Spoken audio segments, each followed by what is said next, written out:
مجھے بہت افسوس کے ساتھ کہنا پڑتا ہے کہ بدقسمتی سے کل ایک اموات ہوئی ہے ایک نجی ہسپتال میں، اور یہ 77 ایئر اولڈ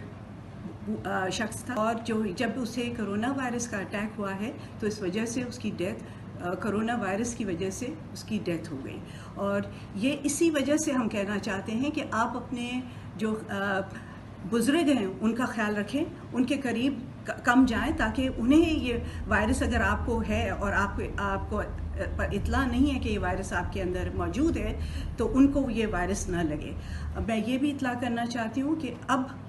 اب ہم اس نہج پہ پہنچ گئے ہیں کہ ہمارے ہاں کمیونٹی میں سرکولیشن، پہلے تو ہمارے جو آ رہے تھے باہر سے لوگ ان میں تھی وائرس، اس کے بعد ہم نے کانٹیکٹس میں وائرس دیکھا، جو ان کے قریب لوگ تھے ان کے اندر وائرس دیکھا، اب ہمیں ایسے بھی لوگ مل رہے ہیں جن میں ہسٹری آف کانٹیکٹ نہیں ہے۔ اس کا مطلب کہ کمیونٹی میں ایک خفیہ یا ہڈن جو ہے وائرس کی سرکولیشن ہو رہی ہے۔ اس وجہ سے ہمیں نہایت احتیاط کرنی چاہیے، اور میری سب سے التجا ہے کہ آپ محتاط رہیں اور اپنا اور اپنے پیاروں کا اور اپنے گھر والوں کا اور اپنے قریب